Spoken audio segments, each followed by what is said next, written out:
I'm Scotty, I'm Stevie. and this is the monthly Tea and Tarot podcast coming to you from Books, Beans, and Candles in Birmingham, Alabama. We've got some upcoming cool stuff. As always, the first Friday night of the month is our Tea and Tarot live event. We're moving that to 6 o'clock every month. And the next one will be on March 7th. And on the third Friday night, also at 6 o'clock, we have Sips and Stars, an interactive astrology event. The fourth Thursday, just to put a wrinkle in stuff. Gotta shake it up. Yeah, we got our Magic City Pagans event, and that's a different discussion topic each month, also at 6 o'clock. This month, well, by the time that this gets posted this month, on March 22nd at noon, we will be holding our public Ostara ritual right here at the shop. And that's open for everybody. It's always a fun time. And we have author Christopher Penczak will be in town at the end of April, the 25th, 26th, and 27th. On that Friday night, he's doing a workshop on Caradwyn and the Cauldron of Transformation. And we look at those myths from Welsh mythology as ways in which we can foster our own transformation and growth. And he's also going to look at the shape-shifting of Taliesin and Caradwyn and those kinds of things. Saturday and Sunday is a 2-day workshop on the Hermetic Kabbalah and its influence on modern witchcraft. You can find more information about that on our website, bookbeancandle.com, and we also post this on the social medias. Our card this month that Stevie was so kind to choose for us is the Tower. Why did you choose the Tower? Well, you know. Everything just feels very towery right now. And the Tower card, when it shows up for almost anybody that knows anything about the tarot, gets groans. Oh no, the Tower. And there are some traditional ways that this card shows up, as we see in these three right here. But there's also some non-traditional ways that we can consider this card as well. Mm-hmm. But in general, when the Tower shows up, it tends to be talking about when everything's falling apart. Yeah. and we see that in these here, where the towers are struck by lightning and people are falling to their doom. And here in the traditional Rider-Waite-Smith, it has the lightning strike and the crown is being knocked off, and those are some very Kabbalistic images. In the Rider-Waite-Smith, it's a similar thing, but here we see the ocean around, so it's not just lightning out of nowhere, but there's a storm, there's other things happening. And in the Druidcraft Tarot, the oceans are still, so we still have that out of nowhere kind of vibe. Right. Things are fine, things are cool, and then suddenly they're very, very not.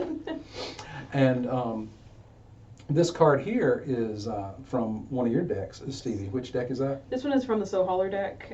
This is a collaboration deck between Southern queer artists. And so for this one in particular, they rename it the Storm. Very much, especially when you look at like the Southern influence, it was very reminiscent of like a hurricane. Everything, there's always kind of that very strange air that comes right there before like a hurricane hits, where it's kind of peaceful and it's kind of warm or it's kind of whatever. And then there's just like out of nowhere almost, just everything hits all at once. So it's a very like organic feeling Tower card, which is really fun sort of differentiation between kind of the more traditional Rider-Waite-Smith version. And when this card here is from the Wildwood Tarot, and they call it the Blasted Oak. And we do have storm stuff here, but we have this poor fella who's got flaming wingy things on his extremities, but there's an earthquake happening, and so again we have that whole falling, everything's falling apart. Mm-hmm. And this is from the Archean Tarot, and we have almost an institution or a church-looking building. Right. Everything's on fire, so it's less stormy and more fire associated. Right. Kind of that as whereas the other two like non-traditional ones have that very like nature influence. It almost has like, haha, the fall of man and its institutions, and it has like a very sort of civilized take on it that's really interesting. So sometimes in a reading, a position in the spread is supposed to be a positive or an advice kind of thing, Right. and if the tower shows up in that position, it's sometimes difficult to interpret because we look at it and we go, oh, this is a good position and this is a bad card. Right. So what's your take on that? Sometimes, especially because the tower has that implication that, you know, even if the lightning didn't strike the tower, it's usually not really built on very stable ground or very kind ground or very fertile ground. There's always kind of that baked in element of it's not happening here, something's not right here. When we perceive that presented in a reading, but sometimes shifts and change isn't gentle, it isn't easy, it isn't kind. And unlike something like the death card, where there's kind of sometimes a more organic vibe to it, sometimes we just have to really, really hit the fan before things can begin moving in a way that is good and useful for us. And that's something that we talk about. Sometimes we need assistance in clearing the way for ourselves. Yes. And one of the things that in a lot of the traditional cards, we see this down here, this big rock that all of these are on. And a lot of times this will show up and the client is like, oh my goodness, there's the tower, everything's falling apart. But you've got a big rock to build back Yeah. on, you know, so it sometimes it can come across as having a foundation, and this can represent our own roots where we are solid, Right. and we can start to put things back together again. Tell me a little bit more about this one here. Yeah, the storm, I think they really kind of chose to invoke something that truly is a little bit more of that force of nature. Like, you can't really stop what's going to happen here. There is no, like, ceasing the freight train that's just kind of going down this track in a lot of ways. No matter how much you try and, you know, avoid it, or you try to erect whatever barriers, sometimes these things are just going to happen. So the best thing you can do is pack your shit and leave. Really be very clear and concise about what needs to move forward, what you can't live without or whatever. And then just kind of brace yourself and then return back and clean up the wreckage. Or don't. You can choose not to, and there's consequences or benefits of that. But it's a very much, you know, you have to move around it instead of the other way around. And that sucks, but also sometimes we need that. And in this card here from the Wildwood with the flamey things, that really gives me a sort of Icarus kind of vibe. Yeah. From Greek mythology. He flew too close to the sun and his wings melted and he fell. And that has that feeling of sometimes we put ourselves in a high spot and we need to get knocked back down a little bit. Just a little bit. Just a little bit. And in this one here, like you said, this one has a less nature-y kind of vibe and more of just occurrences. Right. And sometimes all we can do is just tuck our head and wait for things to pass. Right. And especially with like the more traditional Rider-Waite, where it's built on that rocky kind of foundation, it has very unsettled vibes of man's hubris a little bit, and trying to ascend higher and higher when is that realistic? Is that healthy? Is that good for you? And considering where this falls in the majors, right after the Devil card. Yeah. and then it's right before the Star. So it is the thing in between that hubris and that restoration. Right. We have to learn our lessons. Sometimes the hard way. It'd be cool if they were nicer, but they're not sometimes. So that's really the tower, kind of in a nutshell. We learned our lesson, but Jesus Christ. So one of the things that I've been thinking about is for this season is the idea that spring cleaning. And spring cleaning is really sort of a ritual purification, a way in which we clean up and put things away. So our spread for this month is a spring cleaning spread. Gotta get it tidy. Gotta get it tidy. Now this is a larger spread. It's 9 cards, and it doesn't answer any questions. it poses questions, things for us to think about and consider, and it points us in directions of things to pay attention to. Right. But it's not there to tell us what to do. Sometimes we just need a little bit of a push. Yeah.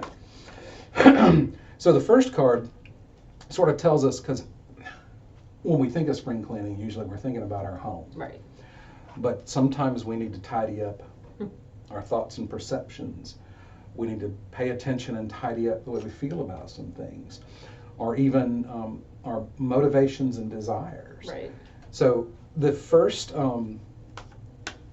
the simplest way to use the first card is going to be, oh goodness, is going to be to look at it as an element that can kind of point us in a direction. And the second card is going to be, what is our relationship with whatever clutter this is related to? And the third card is going to be our challenges, the things that may make it difficult for us to work with. And the fourth card is time to take out the trash. And hold on to my trash. And why are almost all of these reversed? And so the fifth card here is, what do we need to organize? What do we need to put back in its place? And what do we need to just hang on to? This is something that that's useful and necessary. This is a fun spread. What do we need to toss, just to get rid of entirely? And what do we need to donate? So donating stuff could be, hey, I don't need this anymore, somebody else will get use out of it. But sometimes that idea of giving back is, hey, this ain't mine, you need to take that. And this is, how do we prevent getting untidy again? So yay. So starting here with the Judgment card coming up reversed, but in this deck, that Judgment card is straight fire. It is, yeah. And as a part of resurrection and things like that. So we can look at this as related to ideas of our passions, our motivations, our desires. And some folks interpret the element of fire as associated with our spirituality. Right. I don't know, that's the way you look at it. Yeah. So the thing that needs attention are those fire aspects of self. And I see that as also as not just, Pentacles is often health, but I think this vitality is a way to do that. So that's where we need to be looking. Especially with like the Judgment card itself, especially how those things relate to your either literal identity or the way in which you see yourself, you view yourself, and how you interpret other people seeing those things as well. It's pretty, that's a fun start. And so what's our relationship with that? And we have the Queen of Swords reversed. So I see the Queen of Swords. She's often aloof and distant, but as a reversed card, it could be that my relationship with that, especially if we're talking about identity, could be we take ourselves too seriously. Yeah. We put too much head into stuff and not enough heart. And especially when it comes to not even like the nurturing aspect per se, but what we perceive as nurturing ourselves or taking care of ourselves. Sometimes we get in our head, we must be like super disciplinarian to ourselves, or like we have to be so concise or harsh in the ways that we do things or say things or whatever. And then turning it inward to this particular way is therapy. So you're seeing that these two things together could be our relationship to that as being hypercritical, self-critical. The Queen of Swords can be sometimes. And the challenges, when we have the Ace of Wands reversed, again, that fire stuff, and aces are usually source. This could be inspiration, but I see this also too as just, I'm tired. It's hard to do stuff when I think when you look at it in relation to like that Queen of Swords reversed. It's hard to feel motivated to do anything when you've already kind of taken that part of yourself out at the knees. It's hard to find passion. It's hard to find creativity. It's hard to find just the vitality and energy. Like, everything sucks, man. I don't want to do anything because you've already burnt yourself out after step one. And with our Four of Pentacles over here in the this is the trash we need to take out. And in this deck especially, he's got a very Scrooge kind of vibe to him, and he's in his own little box, and so the stuff to get rid of could very much be having to get outside our box, step outside of our own comfort zone, and let some stuff go. Gotta go outside and touch grass. You have to interact with other people because the Four Pentacles is very closed off. It is very you and yours and only mine. My precious. Yeah, whether it be a defense mechanism or just being pragmatic or whatever. But go outside and touch grass. Talk to other people who maybe don't feel as bad about yourself as you do, or who don't feel quite so intensely about you as you do, kind of thing. Hear other opinions. And the stuff we need to tidy up, the things we need to put away, we have the Ace of Cups reversed. So, emotional stuff, the source of our things. I'm getting a sort of self-care kind of stuff. Yeah. I tell folks it's amazing how many times it comes up. Is for many folks are very critical of themselves, and I'll tell them, how would you treat your best friend or someone you love? Right. Treat yourself that way. And so that's kind of the vibe I'm getting off of this. What about you? There's something that me and my therapist were talking about something, and we kind of came up with the phrase like, your feelings are valid, but also you have to have that moment of, they're valid, but Jesus Christ, are these stupid? And I think that's kind of baked into that, especially in relation to the other cards of, it's okay that you're feeling these things because they exist anyway, and you can't really just pop them away or whatever. But you have to look at them more critically, perhaps, and kind of look at it. We return to the touch grass element of things. So, but, and instead of thinking of that as look at them more critically, look at them more objectively. Right. Because we're trying to avoid the self-criticism, right. But we want to be objective and practical in our approach to things. Right. And especially with the Ace of Cups having that, the cup is half empty feel whenever it's reversed. It would just lighten up, emo kid. Like, having to gently and not falsely kind of force a bit more positivity as well. Just lighten up. Ain't that deep. And here we have the Five of Swords, and so we've tidied up. What do we want to keep? Well, the fives are often full of strife. But strangely enough, a lot of times the Five of Swords, as ugly as the whole rest of the suit is, yeah. it's a less ugly kind of thing. So, in the case of what do I want to keep or hang on to, our little friend here is like, he's picking up some pieces, but he's happy about this. Hey, those guys quit and I got some extra swords. So, collecting our thoughts and putting them, these are the thoughts that are useful. These may be the thoughts that aren't. Right. Changing our perceptions on things and hanging on to things that work and letting go of the stuff that doesn't. Yeah. And I think reasoning out why we have to do that too, as opposed to maybe some of the other kind of cards within the tarot where it's like, okay, bye, and you just move on. This is very much there's the lingering repercussions of doing that, but now we get to piecemeal our way through the hows and the whys of that in a way that we can actually use moving forward in that very reason kind of oriented side of things. We know why we did the things, and we get to reflect that moving forward. So. And then this is the stuff that we're just gonna toss. Stuff that we're gonna just completely get rid of. And here we have another swords, the Two of Swords.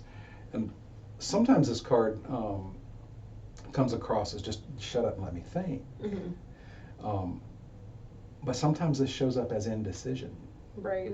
And she's very inward looking, sort of like what we talked about up here. And in the background, those waves, the sea is kind of disturbed. And that can represent that background emotion behind us that we've been dealing with over here. So what we need to get rid of is maybe stop ignoring that emotional stuff and deal in this that we've talked about. The Two of Swords has like a very intuition-y kind of vibe to it. I kind of think of it as like the outlier a little bit in the Swords, whereas so many of them are very high reason, very cerebral. This one you're not able to see a lot of that information, so you have to trust your gut a little bit on it in certain regards. And so given that this is something to trash, if this is the pattern of behavior that you've been enacting on yourself, maybe you just have to say, my tuition's bad, at least in the current format that it is, and begin releasing how we've always done things, or your specific brand of recognizing these things, and begin throwing that out to revamp it, to redo it, to find something new. Go to the thrift store, I don't care, but find something different. Speaking of thrift stores, the next card is the stuff that we donate. All right, so we're getting rid of a bunch of stuff, but this we're actually, somebody else might find this useful. But it occurred to me also that in the context of a spread like this, sometimes the stuff we need to give to someone else was actually theirs to begin with, and we, why am I carrying your junk? Quit storing your crap at my house. Yeah. And so with the Four of Swords reversed, we got a lot of water and air in this one. So that's that emotional mind stuff. Mm-hmm.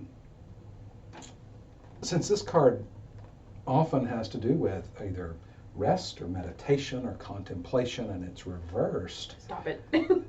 we should be maybe considering if these are burdens we have taken from someone else that are causing us to wear ourselves out. Mm-hmm. We might need to set some boundaries. Set some boundaries.